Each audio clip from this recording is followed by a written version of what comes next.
the floor. Yes, majority there. The distinguished lady from the city of Taguig and Patero, Senator Pia Cayetano, is recognized. What's the pleasure of the distinguished lady? Thank you, Mr. President. Yes, yesterday we passed on third reading the animal welfare bill. And then I'm not sure if it's last night or I think this morning, I came across some concerns posted on social media about the bill. And of course, precisely because it is an animal welfare bill, the goal of the Senate is to promote the welfare of animals. Exactly. And I know that Senator Grace worked very hard on this. And so it bothered me that there were these concerns being raised that made it appear that instead of the welfare of animals being protected, it was the opposite that was happening. And I'm not aware that the Senate has ever passed a measure that would lessen protections, whether it's protection for women, protection for children, protection for animals, because the bill of Senator Grace received overwhelming support from the Senate. Many of our colleagues are animal lovers. In fact, in the hall right now are animal lovers who obviously would want a measure that protects animals. On that note, I had a quick discussion with Senator Grace, and I said it might be good for the public to understand what is in this bill. And so I asked her if she could kindly explain this to me, not even in private, but in public, so that even our colleagues would understand the importance of this bill and clarify any misconceptions that there are. And I believe she is prepared to respond to these queries. So if we could ask her to Yes. join us on the floor, we'd be happy to hear her explanations on this. Thank you, Senator Cayetano. We recognize the distinguished author of the measure and our champion for animal welfare measures here in the Senate, Senator Grace Po. You're recognized, ma'am. Thank you, Mr. President. And I'd also like to thank my hardworking colleague and an equal advocate of animals, Senator Pia Cayetano, for bringing this up. In fact, we could have just talked about this in private. Yeah. Sabi nga ng iba, wag nang hindi na kailangan ng discussion dito. Pero I think it's important for people to understand that when we did this law, it really came from a place of love. I mean, and we did this because we really care about, well, not just ourselves, but the animals that, we take care of, and all animals in general. Now, let me assure everyone that there's no legal vacuum created by this bill. Yes, Senate Bill number 2975 revises the old Animal Welfare Act, but it builds on the original foundational principles while aiding new enforcements and mechanisms. And in fact, it lays down a far more comprehensive, structured, and enforceable framework for animal protection. Section 52 ensures a clear transition period of law from the Bureau of Animal Industry will continue its mandate during this time with no interruption. And some of the criticisms directed at Senate Bill number 2975 and overlook the substantial and long overdue reforms it introduces. It bears stressing that these reforms were hard-earned through years of dialogue, collaboration among stakeholders. One of the most important reform is the creation of a dedicated Animal Welfare Bureau. Kasi ngayon wala namang ganun eh. In fact, meron nga livestock, 'di ba? Yung in short yung mga hayop na kinakain lang, pero wala yung sa general welfare of animals. Second, the bill gives the Bureau the legal authority to carry out the enforcement operations and act swiftly in cases of abuse. Kasi ngayon, wala talagang designated na department o bureau na mag-i-enforce nito pag merong animal cruelty or even the standards of having mga pounds and all of those places that house animals. Third, the bill includes a much-needed provision to humanely control the population of stray animals through a national spay and neuter vaccination program for stray cats and dogs. Fourth, fines and prison terms under Senate Bill 2975 are generally higher than those in Republic Act 10631, sending a stronger message of difference. Lastly, Section 51 of the bill explicitly mandates that its provisions be literally construed in favor of the animal welfare. These are only some. If it's okay with my colleague here, I would also like to raise a few things that they said. Unang-una, sinabi nila na hindi daw kasama dito yung mga wildlife, yung mga ibang animals. Parang yun lang yung mga alaga natin. Hindi po totoo yan. Dahil nakalagay naman po dito sa atin, it's still covered. The current law may say all animals, but in practice, it only covers animals under the Bureau of Animal Industry, like pets and livestock. Pero Senate Bill 2975 goes further by explicitly including captive wildlife under its scope. So I would like to reiterate this, pati yung captive wildlife under its scope. Remember, all other wildlife is still covered under Republic Act 9147 or the Wildlife Resources Conservation and Protection Act or RA 8550 or the Philippine Fisheries Code, both of which remain fully in force and continue to protect these species. So, gusto ko lang linawin ha, hindi po natin binabawasan ang otoridad para protektahan ang ating mga alaga at in animals in general. Dinadagdagan pa nga natin. In fact, cruelty, torture, and maltreatment. 1 year, dito sa ating bill, 1 year to 3 years imprisonment, 30,000 to 100,000 fine. Doon sa dati, 6 months to 2 years lang. So, tapos 30,000 to 100,000 fine. Pero tumaas pa nga yung pagkakakulong. Abandonment, merong pagkakakulong na 6 months to 1 year. Doon sa dating batas, walang punishment. Pag iniwan mo yung isang hayop. Ito, operating without a permit for an animal facility, 6 months to 1 year. Samantalang dati, walang penalty. Ito, operating without a permit for shows or research, walang penalty dati. Ngayon, meron 6 years to 1 year. Meron din fine.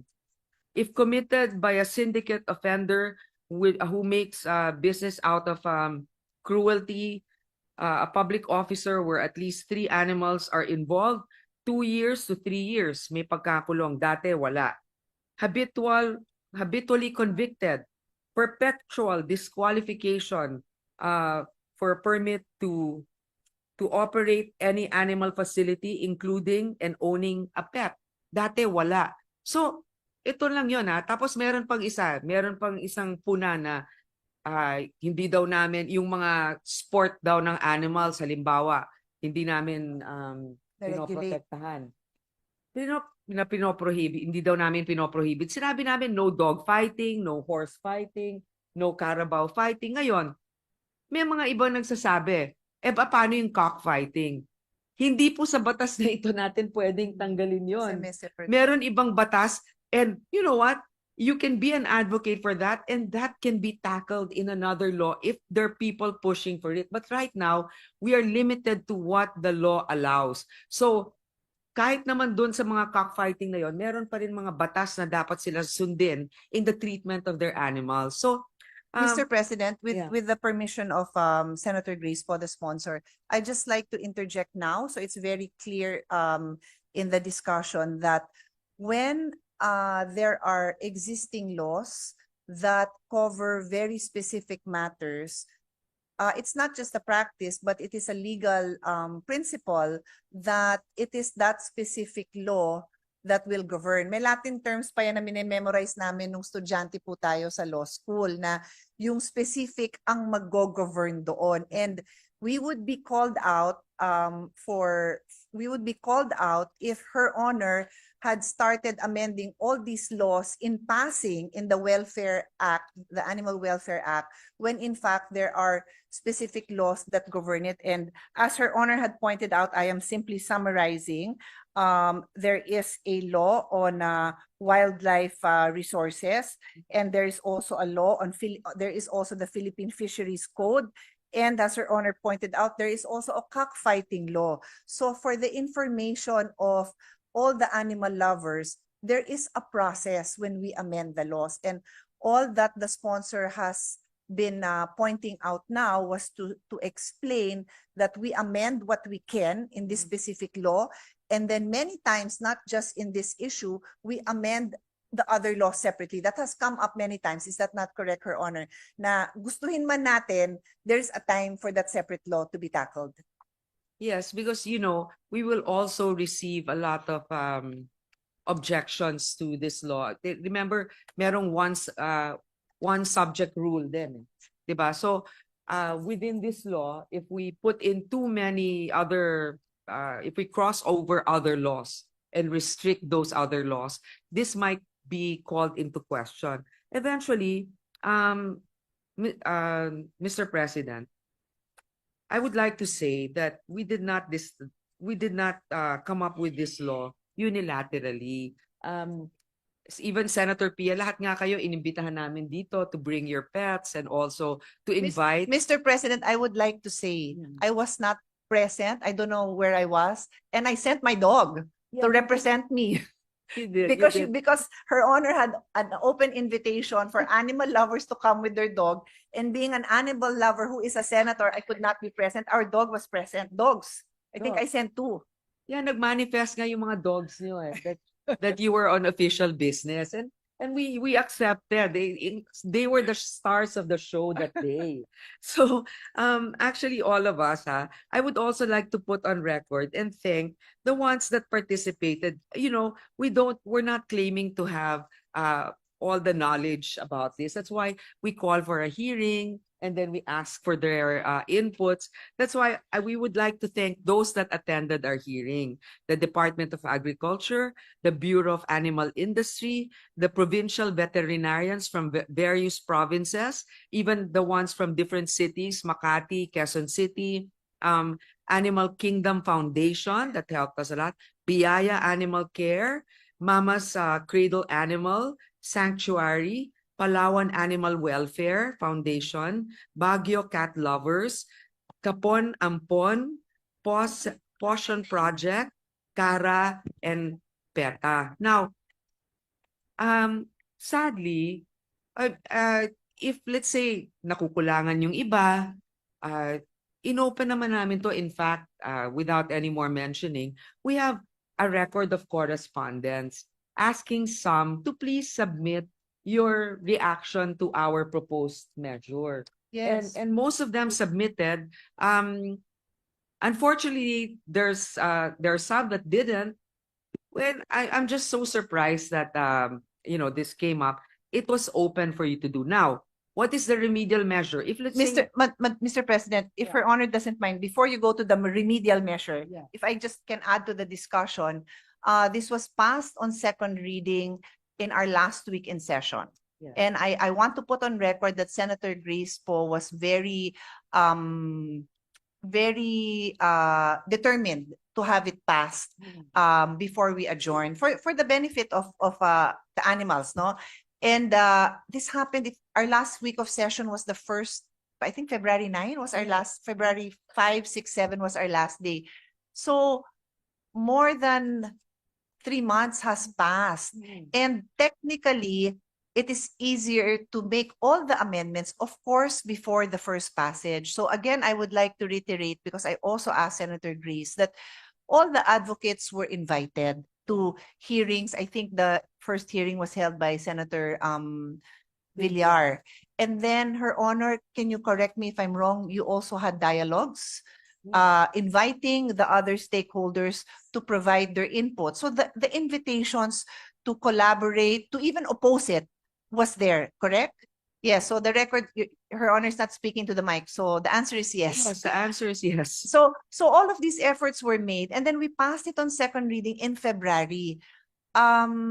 More than 3 months. Sana po, kasi nangyayari naman na kung may pahabol na amendment, the best time would have been before the second reading Yeah. or if absolutely necessary, before the third reading. May process naman pa kasi ho tayo dahil pag natagalan, and I will vouch for Senator Grace po na siya yung gusto niya talagang mapasa na kasi all the advocates na nag-abala, magbigay ng comment, nagpo-push na rin na mapasa yon.